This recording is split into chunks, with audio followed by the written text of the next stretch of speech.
He's a frequent contributor to security books and texts, and also a frequent speaker at security conferences like Black Hat and OWSP, as well as, of course, HITB. And he is, apart from his duties as an MP, and then he's also currently leading the OWSP's Java project. So without wasting any more time, please, Mr. Belani.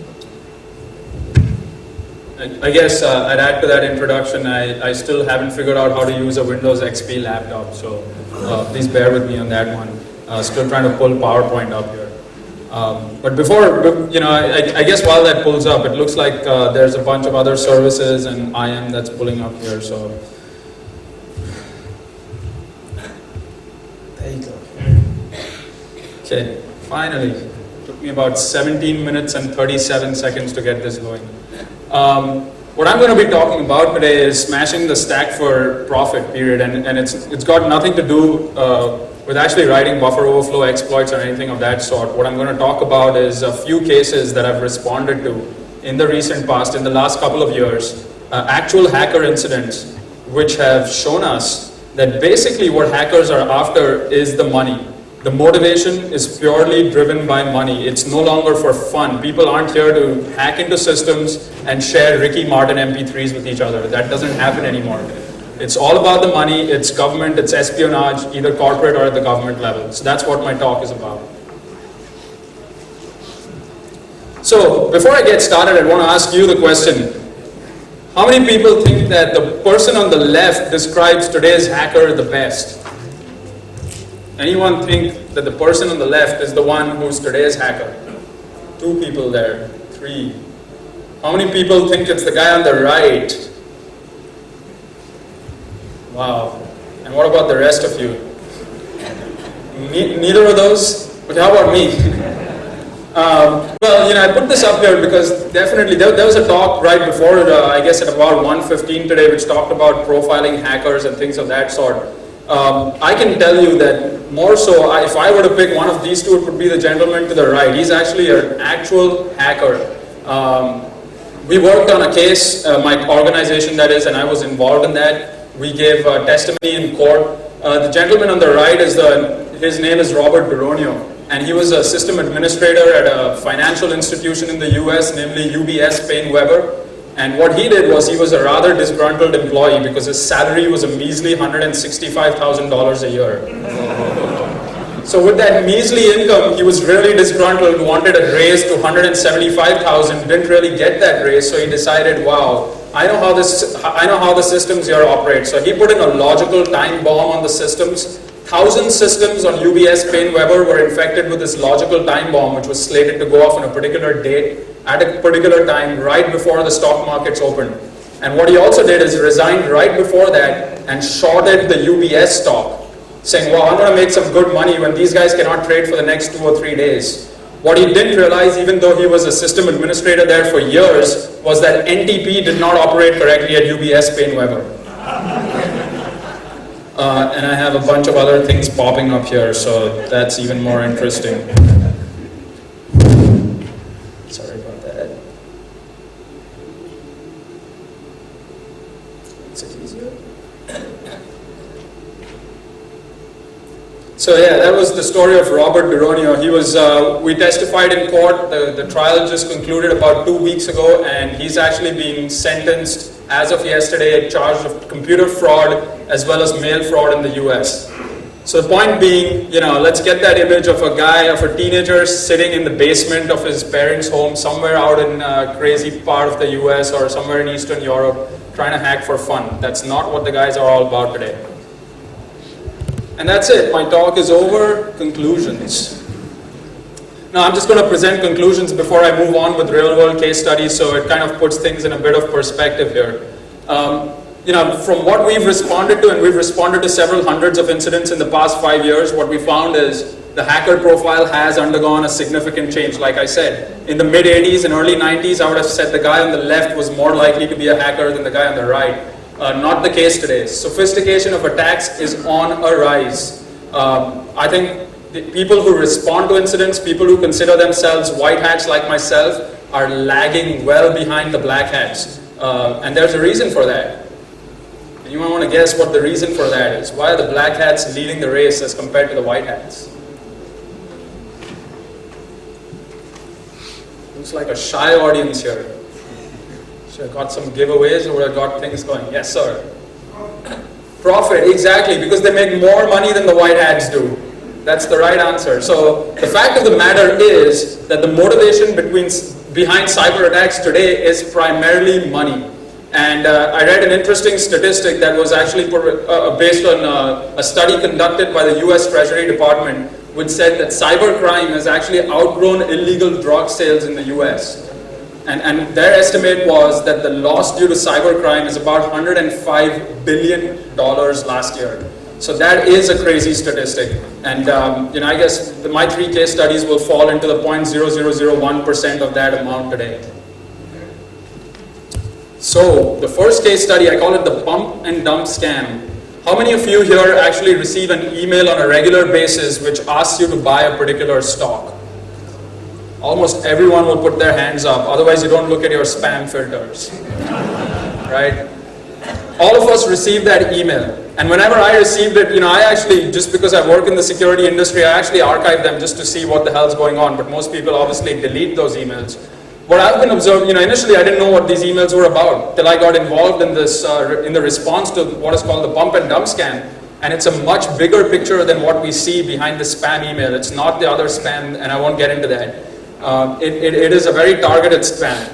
Keeping that in mind, coming to the symptoms for the incident that I responded to, and the reason I call it symptoms, other than the fact that my dad's a doctor and I relate my career to a doctor as well. But the issue is that when we walk in to an organization to respond to an incident, we're rarely told ever what the true case is.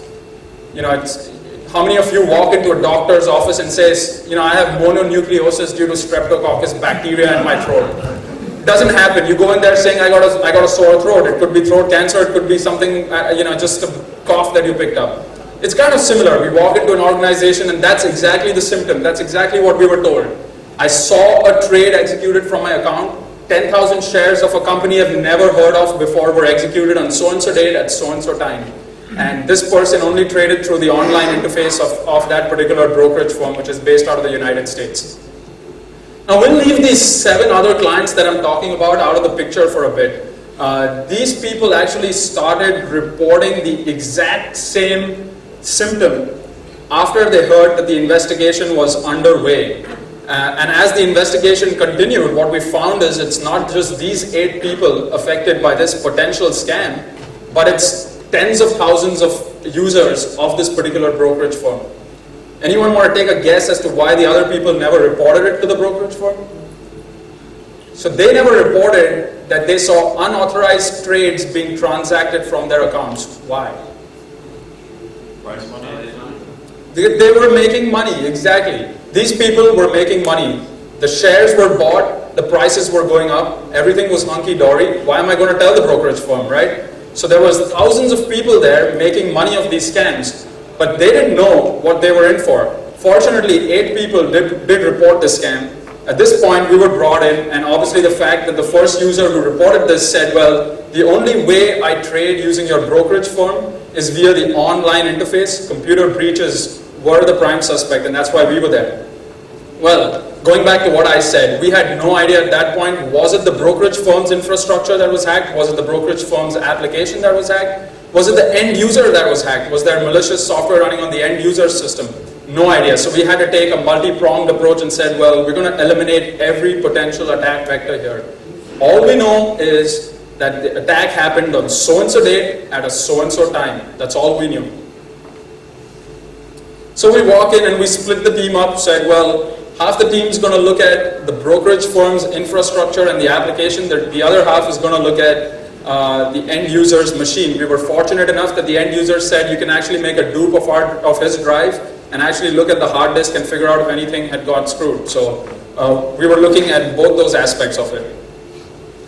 As I said, since we only knew that the attack happened on the 17th of January 2006 at approximately 2 p.m., we requested everything around that time frame to start with, and then we were going to expand and make our way outwards. So the first thing I said is, well, can we have a look at the web server logs for the web server on which the online brokerage firm's trading application runs.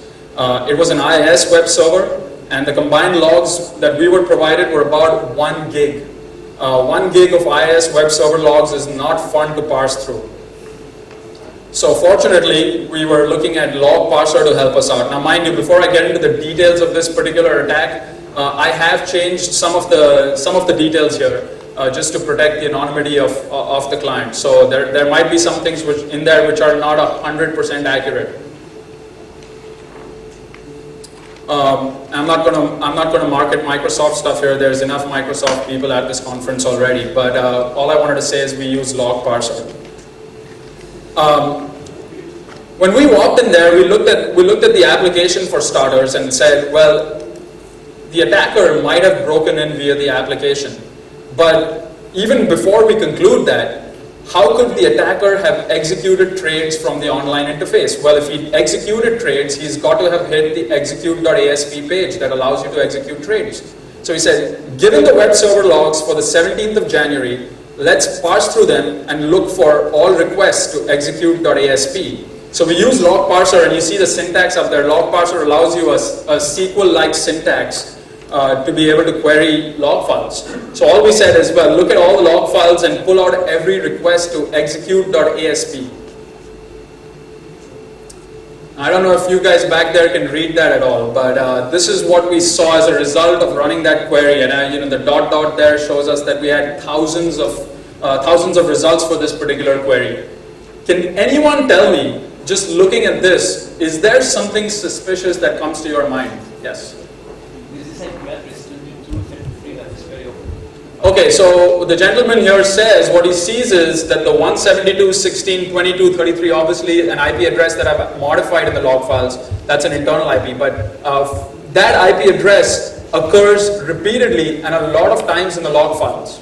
Can you observe anything else that might be anomalous? Yes? Session ID. Session ID, what about the session ID? There's multiple duplicates. I'm sorry? There's multiple duplicates. Okay, so what he says is the same session ID is seen repeatedly in the log files. So every time the .33 IP address hit execute.asp, it was the same session ID along with it. Is there anything else that you observe here? Look at all those columns. I'm sorry? The timing. If you look at the time there, that particular IP address is hitting this web application at exactly 5-minute intervals here, on the dot. I think there's one anomaly in there, but that could be attributable to network delays. But pretty much every 5 minutes, the .33 IP address was posting something to execute.asp with the exact same session ID. Interesting. Now, if you were in my position and you looked at this, how would you further refine this log file to help you solve this case? What would be the next step? Sort based on session ID. So that's exactly what we did. We said, well, let's sort based on that particular session ID since it seems suspicious. So we parsed all the requests out using this log parser query here and fed it the session ID. And as a result of that, this is what we got. I'm going to ask you again, pose the question again to you. Is there anything weird, anomalous, or something that stands out in this log file here? We definitely know that session ID was being used by the .33 IP address every 5 minutes. That we concluded already. But look at the lower half of this. What do you see here? Someone else or someone coming from a different IP address, the .166 IP address, was using that session ID as well. What else do we see different about those requests? I'm sorry? The time was different. It was out of sync with that 5-minute interval. You had something? On the timing, the IP address, and what the command is being executed. Right. Which indicates that the one at .166 is a legitimate user. Right. Whose session was hijacked, and the IP address is the same class B, so it's entirely possible that somebody sniffed the session ID. Okay, I'm going to be leaving this room. He solved the case already. Well, he solved the whole case here. He spoiled the suspense. Well, what he said was, if you observe the .166 IP address, it's out of sync with those 5-minute intervals. It doesn't seem to be an automated attack of any sort. It looks like a user actually interacting with the application. Also, it does not hit execute.asp every single time it comes in. So it hit the login.asp page. It hit the account.asp page. Anyone want to take a guess what the account.asp might be even without looking at the app? Well, it probably is the first page that is shown to you that displays your account balances. And immediately following that request, you see the .33 come in here. And if you look at the last two requests here, that 5-minute pattern is broken by the malicious IP address. In addition, he's not only hitting execute.asp, but now got to confirm.asp. What does that tell us? That the transaction actually succeeded. So the malicious IP address was able to succeed with his transaction. And as Wes said here, what it seemed like was that the .33 IP address was somehow able to take over the .166 session ID or the session, and he was able to hijack the session and do bad things. The big question now was, how did he manage to hijack this session?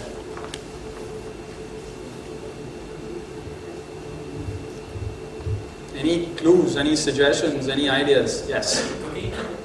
The cookie. What about the cookie? Well, since they all have the same session ID. Right.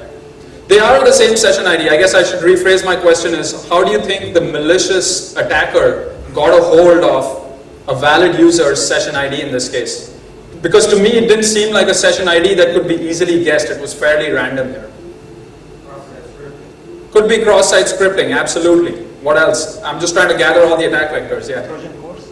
A Trojan, exactly. So there could be a Trojan running on the end user's machine that was actually capturing all the session IDs and or passwords and usernames. Yes? The real important question is, before the .166 or the execution successful, was the trade successful, this indicates that somebody had been using guessed a session ID and was posting it in hopes of somebody actually logged in with that session ID. When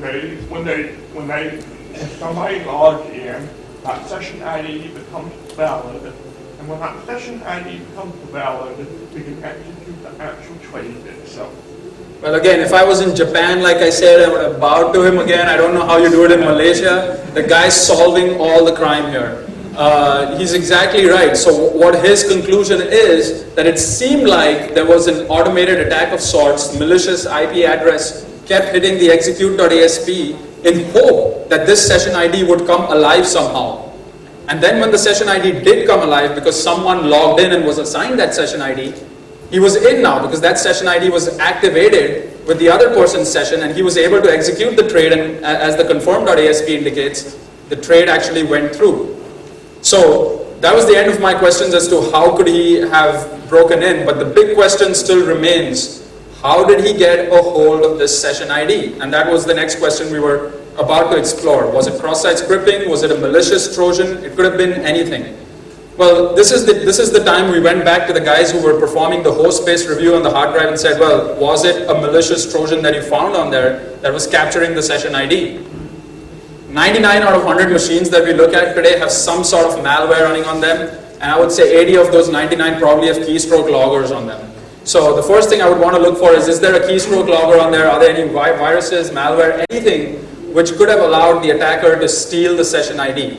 Well, to our surprise, at least given the time frame that we had to look at this hard drive, we didn't find anything suspicious. It almost seemed like a pristine XP install there. So we said, well, let's move on and let's start looking further, drilling down into the hard drive. What we found was something very, very interesting. We ran into the archive.psd file. Does anyone know what the archive.psd file is? The email archive. If you use Outlook and you archive your email, that's where your archived email gets stored. So the consultant who was looking at this started reviewing all the emails that were archived on that victim's hard drive. What he found was a very interesting email in there. He found an email in there from customer service at that particular brokerage firm.com. It asked for valued customer feedback, and any one of us had looked at this email, we would have said, wow, this is a phishing email, move on. Well, what was interesting was there were no spelling mistakes here.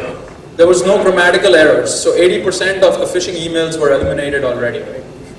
And then now we were left in the 20% space. But we still said, well, this has got to be phishing because these guys don't send out valued customer feedback emails. So I asked the person, the potential victim there, that there's a link in here which said you can click here and provide your feedback. Did you click on that link? And he said, yes, I did click on that link. And I looked at him like it was all over. And then he looked back at me and he was really mad at me and he said, you know what, I'm an engineer too, I'm an IT guy, and I understand what a phishing attack is. This was not a phishing attack. And I asked him why he thought so. Well, he had some valid reason in there. He had at least some sort of reasoning to tell me why it wasn't a phishing attack. Well, he repeated the first two reasons I already told you, no grammatical and spelling errors. But also what he said is if you look at the URL, it wasn't going out to that random IP address or some vague URL. It was actually going out to the brokeragefirm.com/login.asp page. So he said, I looked at that URL, I looked at it twice, I looked at it a third time and clicked on it. What do you see here is the problem though? Yeah. Well, that can, the URL that you see from there can be easily spoofed if the email is HTML. Right. Obviously people can do stuff like spoofing URLs, it appears like something, it is something. What else do you see about this URL that stands out? It's passing the session ID. He's passing a session ID in the URL. Let's go back a couple of slides and look at the session ID we were looking for. Do you see any similarities there? Exactly the same session ID, right? So what was happening here? Well, this attacker, probably not sitting in his basement, sitting in a suit like myself, sent out phishing emails to thousands of potential this brokerage firm clients with this login.asp request. So if they were to click on it, they would be redirected to the login page of this brokerage firm. Appended to it was a session ID. What was he trying to do here? He was trying to activate this particular session ID and associate it with that person's profile when they're logged in. Now, most applications you would think would not be vulnerable to such an attack. But again, when we saw this, I said, wow, I need to go back and look at this application and try and understand if it would be susceptible to such an attack. And guess what I found? When you hit the login page of the application, before you hit the login page, it had already supplied you a session ID. When you entered your credentials, all it did was reuse that session ID with your particular account. So it was a classic session fixation attack in this case. The attacker was taking advantage of session fixation along with some neat social engineering where even a technically savvy user fell for the phishing attack, clicked on the link, activated his session with with his profile, and the attacker was able to get in at about 2:08 in the afternoon and execute the trades. So this was, one of the it happened with one of the people. Like I said, there were potentially thousands of people out there affected by this. The bigger picture was, once we started getting into this attack, was this attacker was trying to execute trades of this penny stock, large volumes of it, drive the price up, and then sell his own holding in that stock. And not just do that, but when it was going down, short the stock as well. So they were taking advantage of the entire curve as far as trading these shares were concerned. And the reason that you and me today see these random phishing emails or these spams, not even phishing, the spam email asking us to buy the stock, is because I would say 2 out of 10,000 people are actually stupid enough to fall for that. They actually go ahead and buy the stock. And what that allows these attackers to do is hide in the crowd. Because a lot of people trade that particular stock on that day with the hope that it's going to go up a lot. It's penny stock, it's cheap to buy. But now you really can't identify the attacker because there's 1,000 people who purchased it. Who are you going to point a finger at? And if you point a finger at someone, they say, well, I received an email, I thought, I'll make a big quick buck. So I traded it. So it's really hard to find the attacker. It's an ongoing case in the US. We're still dealing with this. Just thought I'd bring it to your notice. This is what the attackers are doing. Session fixation coupled with social engineering and spamming. Any questions on this case study before I move on? Yeah. The mailing list of the brokers compromised. Good question. How did they get access to valid email addresses of clients belonging to this brokerage firm? Was the mailing list compromised? Unfortunately, the answer was yes, it was compromised. And that too was through a SQL injection bug on an application that interfaced with the database that stored these email addresses. So they had a lot of application security issues here. Any other questions? Don't ask me if this is solved yet. It's not. Yeah.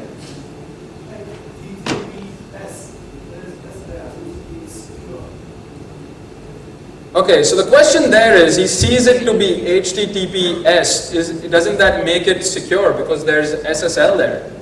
Well, what is interesting here, like I said, is it's not a typical phishing attack that we see. It's not one going out to a random IP address. It's actually hitting the application in this case. All the attacker was trying to do was activate the session ID with that. So there's no case of certificate mismatches showing up. You're hitting the true application. Yes?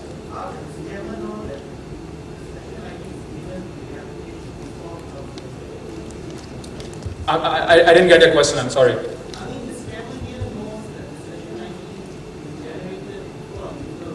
Right.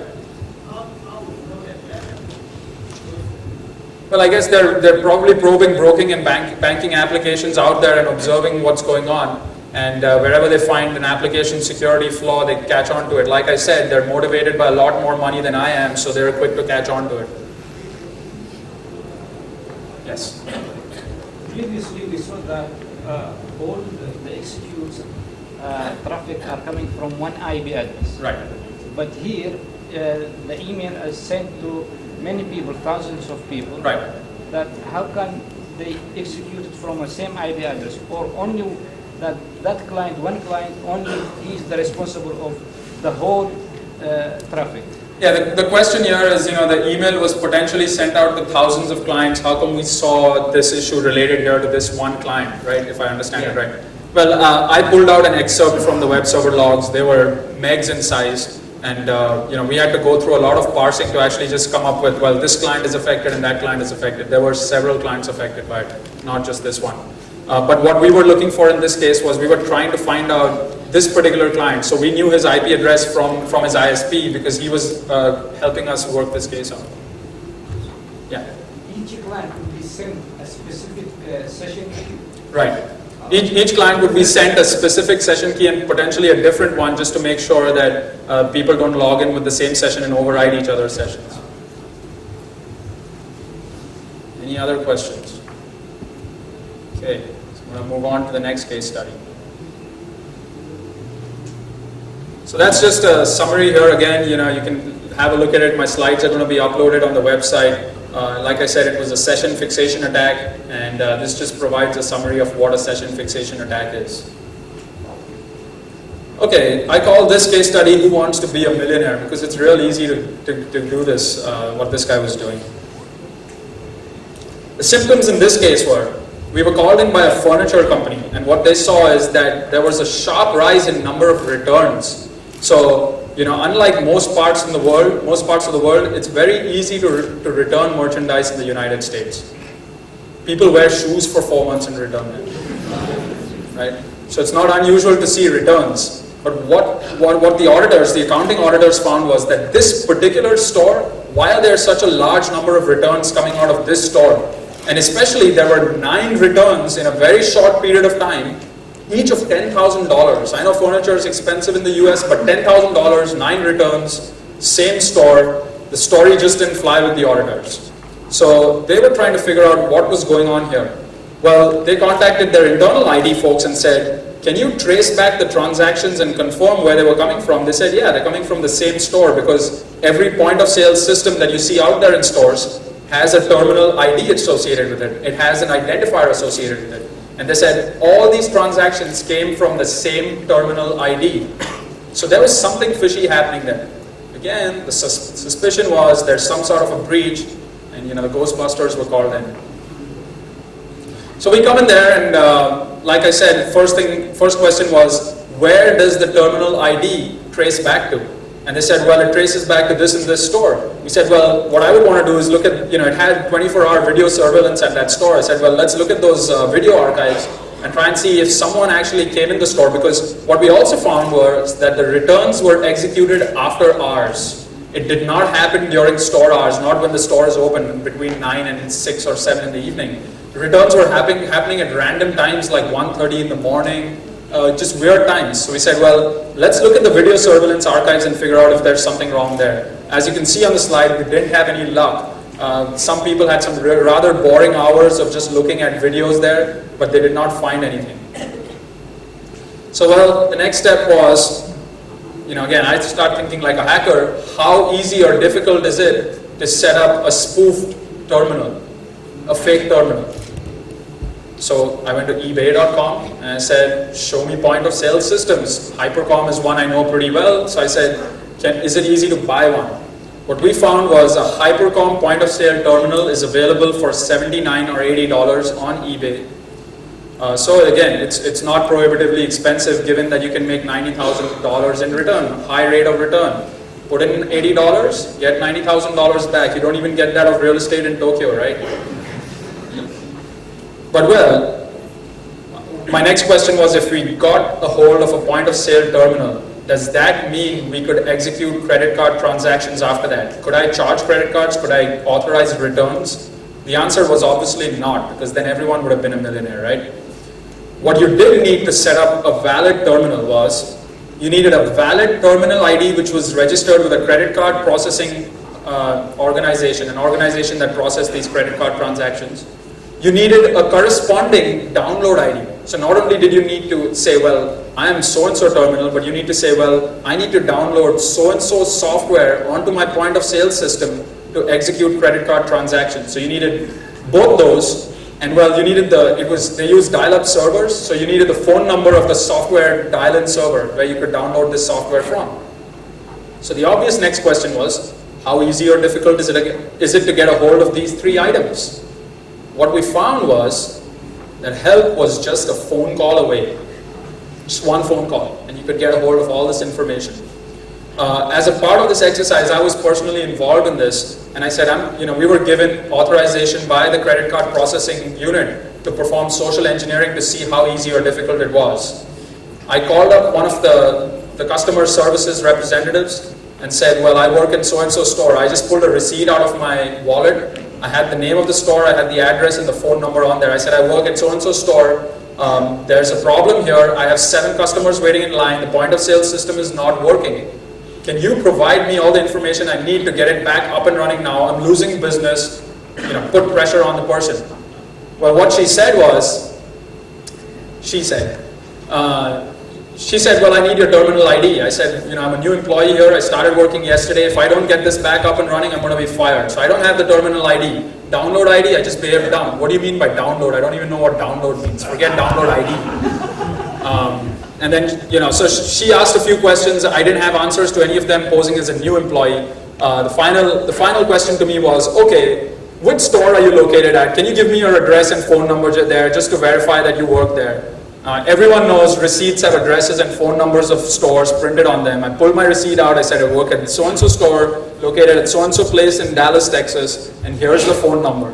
Bingo. Here's your terminal ID, sir. Here's your download ID, and here's the phone number of the dial-in server you need to contact. The next thing, we had a point of sale system. I contemplated retiring that day because I could have made the same amount of money. I was kind of foolish. I'm still around here. So anyways, we kind of figured that one of the most plausible attack vectors was a social engineering attack. But how are we to catch this attacker? He's still going to continue doing what he's doing. So we said, well, we're going to have to go through a painful process here. What we did was we configured all the dial-in servers to log the incoming phone numbers. So all the phone numbers from where downloads were being initiated were logged. What we also did is we disabled every single point of sale terminal belonging to that organization. Now that's a mammoth task. When you have a huge retailer spread all over the United States, we're talking about over 10,000 point of sale terminals. We disabled each one of them. It obviously was a business hindrance. But what we also said is, let people from the stores call it and we'll enable it. So people were working 24 hours, 3 shifts, just getting their point of sale terminals enabled. The purpose of that exercise was, since all the terminals are disabled, the guy with the false terminal is potentially going to call back as well to enable his terminal. We got a list of all the numbers that the calls should come from, so we were monitoring every call, and every customer service call was being recorded at that point in time.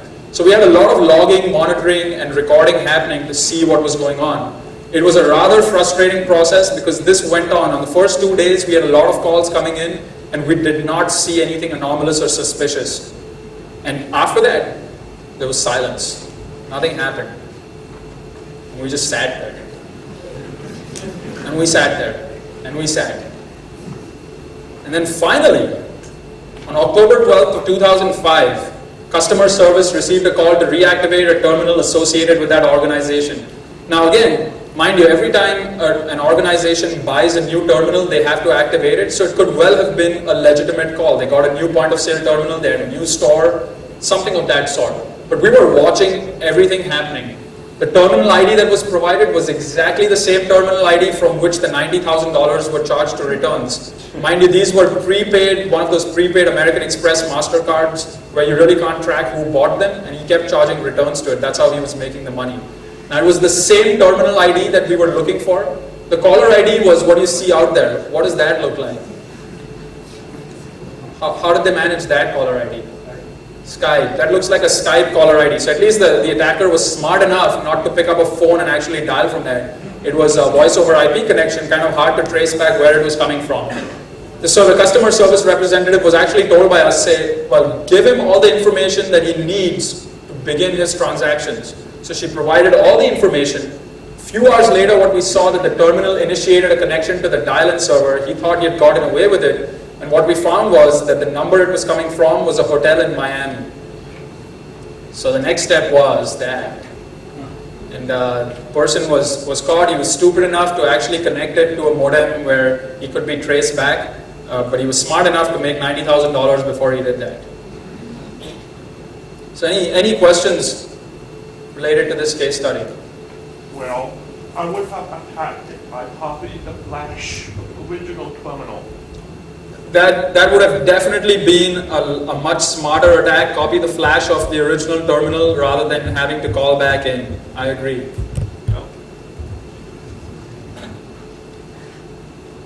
Sometimes hackers are not as smart as we think them to be. Yeah. Well, that physical access. I'm sorry? That particular approach requires physical access. Right, yeah, and I think you both are referring to the same issue that, again, why did he use an analog connection, initiate an analog connection to talk to the dial-in server? He could have used another voice over IP provider and it would have made life real hard for us anyways. Now again, mind you, these systems that they were using are legacy systems. Point of sale terminals have been around for a long time. And we're just seeing a transition to IP-based point of sale terminals. Primarily, there's still the dial-in old system, so they don't really have too much logging capacity on them. There's not much you can do to respond to such an attack. But like I said, we were fortunate. The attacker was foolish enough to make that connection. So there's no questions on this case study. I'll go to my third and final case study. Yes? You said it was a legacy system. How do you actually log? Well, what we were doing was logging on the dial-in server. So the RAS server basically, which we enabled logging on that. That did allow logging, but just the whole mechanism, the protocols being used, it wasn't IP based, so it's kind of hard to perform the traceback.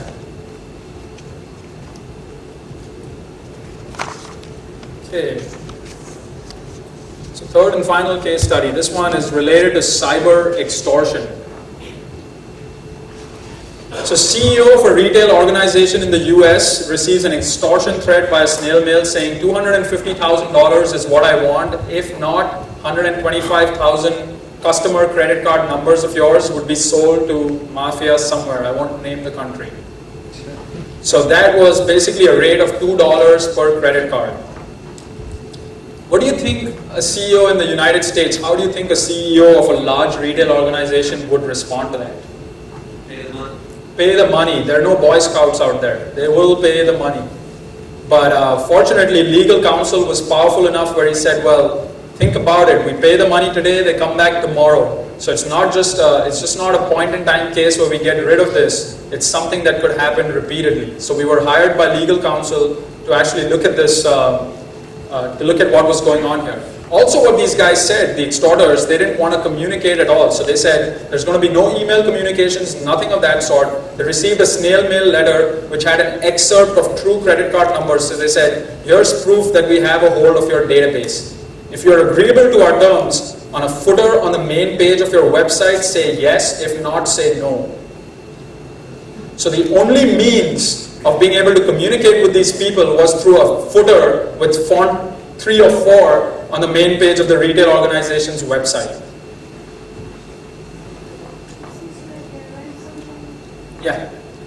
Yeah, they were basically holding them to ransom.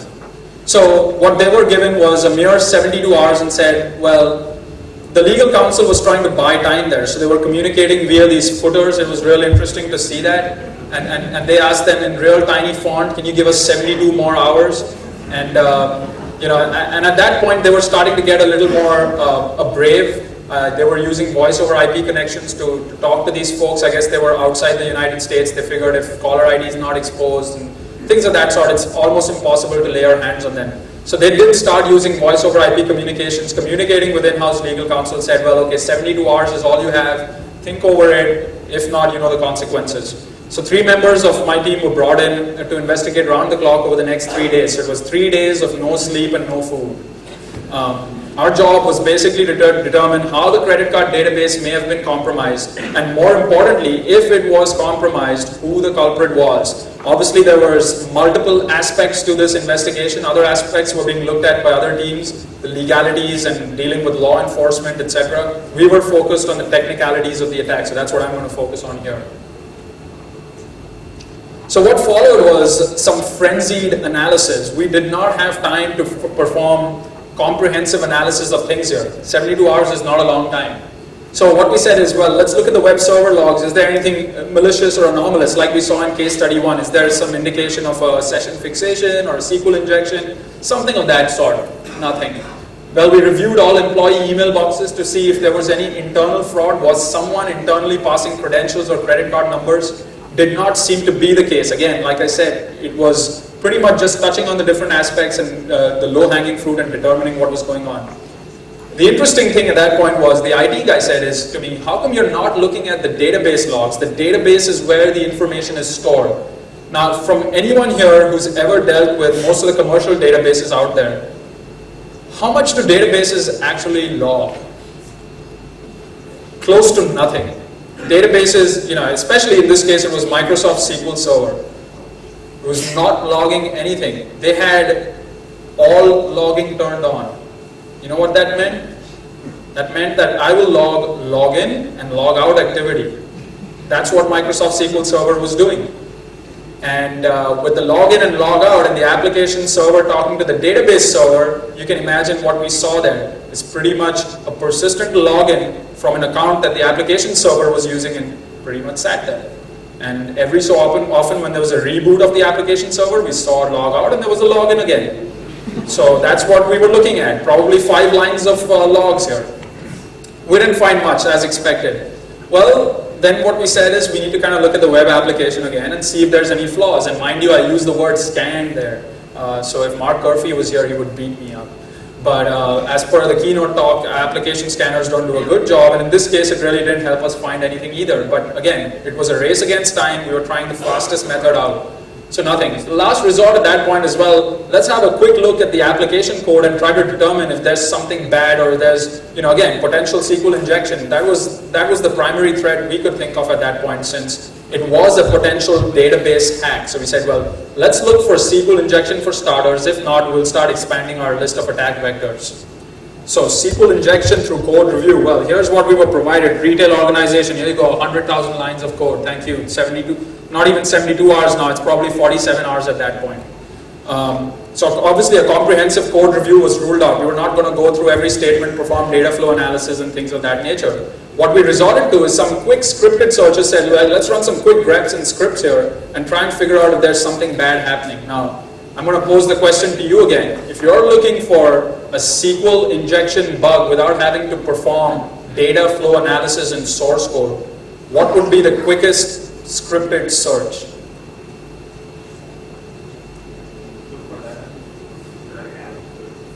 So what he says here is, look for all instances of dynamic SQL in the code. Look for all the selects and the insert statements in the code base, because that's where the database is being accessed. Around that is where the parameters are being potentially accepted and filled into those dynamic SQL.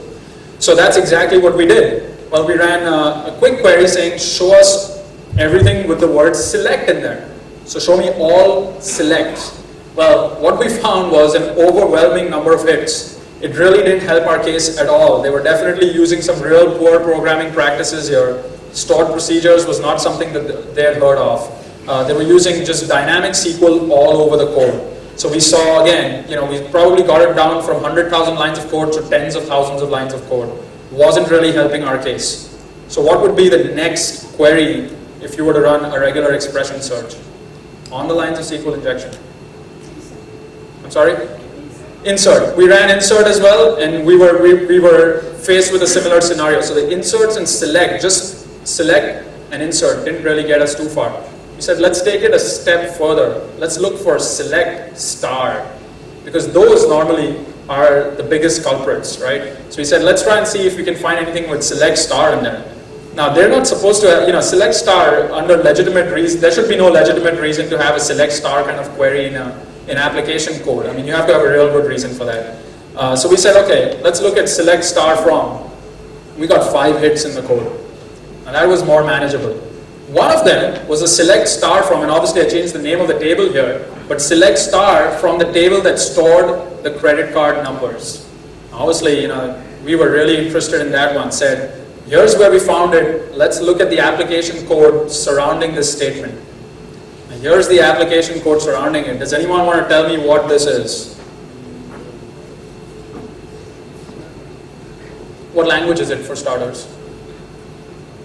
Anyone?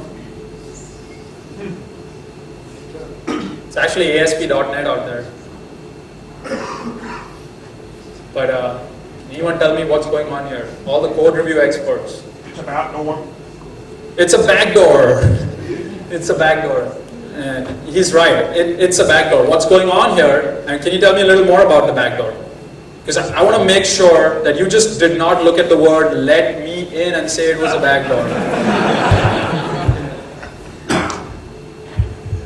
So Pretty much it, let me in, and we got the if statement. Right. And there's only one command, and there's no reason to have that particular command by itself. right. So all it does is return the result. So that's how we figure that out. Exactly. So what he said was, obviously the let me in was the big clue, but also the fact that you're just running a select star query and not doing much with it except potentially displaying it back in the lines to follow, it seems suspicious. But what we also see there is, what they're doing is they're pulling out the 5th parameter from the URL. And if the 5th parameter is set to let me in, then and only then does this particular SQL query execute and the potential output of that, the results happen. Now, we spoke with the application developers and they were totally stunned because that particular page had a maximum of 4 queries that it was supposed to accept. What was the 5th query about? So it definitely seemed like a sort of a backdoor put in by someone who said, well, once I'm done developing this code, I still have that 5th parameter that I can inject and extort for several hundreds of thousands of dollars. So this was definitely a backdoor. Was it an insider job? How did they get access to the code base? It could well have been someone from the outside who got access to the code base. Well, what we saw was that we reviewed the code archives and found that the code that contained these particular statements for the first time was checked in by a developer whose firm was contracted to develop this code. It was based out of a country in Asia, not Malaysia, not India. But it was basically a third party who had been contracted, and the developer from there had checked in this code. Now, once we knew that, we said, well, if these guys had to get a hold of the current list of credit card numbers, they obviously accessed the application, providing it this 5th parameter. Now, let's go back to the web server logs, and let's use Microsoft Log Parser and look for that 5th parameter. And guess what? We found the 5th parameter. The IP address associated with those requests also came back from Asia. Quick lookup showed us it was the same country as from where the developer was, or the developer's firm was. So now there was the pieces of the jigsaw puzzle were kind of coming together.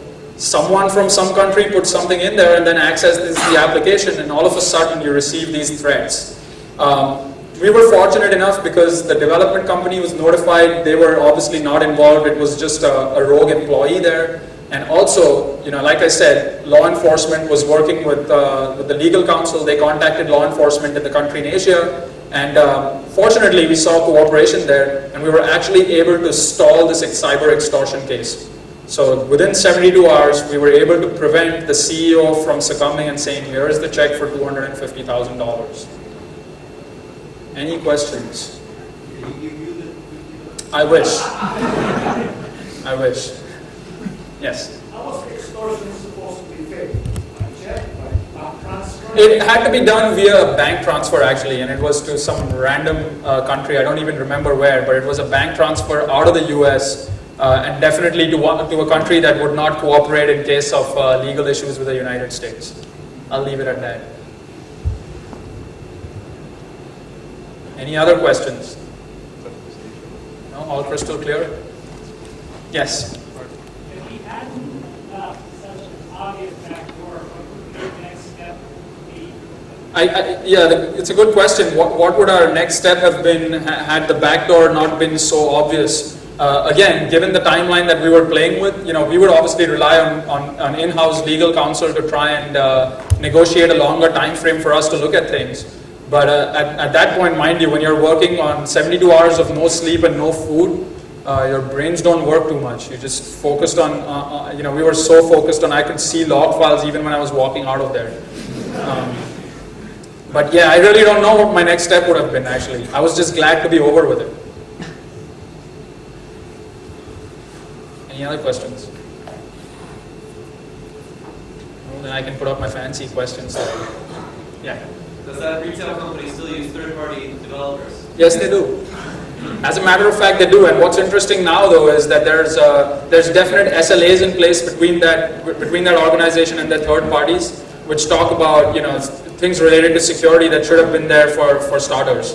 And had they had this particular SLA in place, they could have probably sued this particular development company, which they were not able to do. Because the service level agreements had nothing to talk about security. It was just performance of the application, develop the application in this given period of time, just like everyone who's a developer here would know. That's all you have to deal with. It's performance and speed and nothing to do with security. Any other questions? Well, if not, then Salamat tinggal.